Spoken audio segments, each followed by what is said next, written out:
جمعے کے دن غسل کرنا ضروری ہے. فرض کے درجے میں تو نہیں لیکن پسندیدہ ہے اور اس کی بہت تاکید کی گئی ہے. یہی وجہ ہے کہ بعض ائمہ کے نزدیک واجب ہے، لازم ہے، جمعہ ہوتا نہیں جب تک غسل نہ کیا جائے. اور بعض نے کہا کہ یہ وجوب کے معنوں میں نہیں بلکہ مستحب ہونے کے معنوں میں ہے. ہر بالغ پر جمعہ کے لیے جانا ضروری ہے اور ہر وہ شخص جس پر جمعہ کے لیے جانا ضروری ہے اس پر غسل ہے، یعنی اس کو لازمی غسل کرنا چاہیے، الا یہ کہ کوئی مجبوری ہو. تو آپ اپنا اسکیجول اس طرح بنائیں نا کہ جیسے اگر آپ ہر روز نہاتے ہیں پھر تو کوئی مسئلہ نہیں، لیکن اگر آپ ایک دن چھوڑ کے ایک دن نہاتے ہیں تو آپ پھر اس طرح اسکیجول کریں کہ جیسے آپ منڈے کو نہائے، پھر وینسڈے کو نہائے، پھر جمعے کو نہائے، پھر آپ سیٹرڈے سنڈے اگر نہیں بھی نہاتے پھر منڈے. تو اس طرح آپ جمعے کو مس نہیں کریں گے. یہ نہیں کہ جمعرات کو نہا کے جمعہ کو چھوڑ دیا یا جمعہ چھوڑ کے ہفتے کو نہائے، ایسا نہیں کرنا چاہیے. نبی صلی اللہ علیہ وسلم نے فرمایا اذا جاء احدکم الجمعۃ فلیغتسل، کہ جب تم میں سے کوئی جمعہ پڑھنے کے لیے آئے تو چاہیے کہ غسل کر لے، یعنی کوئی بھی.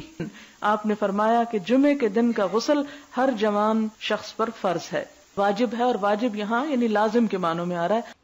علماء نے غسل کے حکم کے بارے میں اختلاف کیا. بعض تو کہتے ہیں یہ واجب ہے یعنی فرض کے درجے میں ہے، اور جمہور علماء یہ کہتے ہیں کہ مستحب ہے، پسندیدہ ہے، افضل عمل ہے.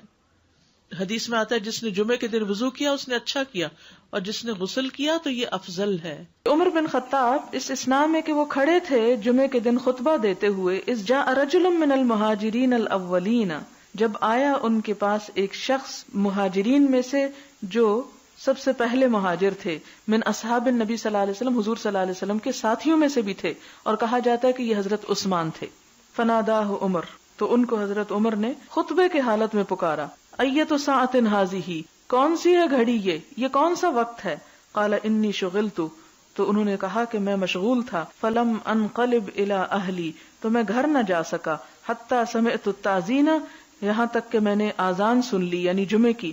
فلم ازد علی ان توضأت، تو میں نے نہ زیادہ کیا اس پر کہ میں وضو ہی کر لوں، یعنی میں صرف وضو کر کے آ گیا. فقال، تو فرمایا کس نے؟ حضرت عمر نے. والوضوء ایضا، اور وضو ہی بس. وقد علمت، حالانکہ تم کو پتا ہے، ان رسول اللہ صلی اللہ علیہ وسلم کان یأمر بالغسل، کہ نبی صلی اللہ علیہ وسلم غسل کرنے کا حکم دیا کرتے تھے. تو اس سے آپ حضرت عمر کے اس کا بھی اندازہ لگا سکتے ہیں کہ وہ سنتوں کی پابندی کرانے میں بھی کس قدر شدید تھے، کہ حضرت عثمان جیسے شخص کو بھی انہوں نے نہیں بخشا، اور خطبے کی حالت میں بھی ان کو سب لوگوں کے سامنے پکڑ کے کہا کہ تم صرف وضو کر کے کیوں آ گئے ہو، نہائے کیوں نہیں. نہانا، خوشبو لگانا، مسواک کرنا، تینوں ہی لازم ہے. اور چونکہ یہ تینوں ایک جگہ پر آ گئی، اس سے یہ پتا چلتا ہے کہ یہ جو غسل ہے یہ اس طرح واجب نہیں آتا کہ جو فرض کے درجے میں ایک طرح سے آ جاتا ہے، بہت ضروری، یعنی بہت پسندیدہ ہے، بہت اس کی تاکید کی گئی. لیکن اگر کوئی کسی وجہ سے نہیں کر سکا تو وہ ایسا نہیں کہ جیسے کسی نے فرض نماز چھوڑ دی ہو.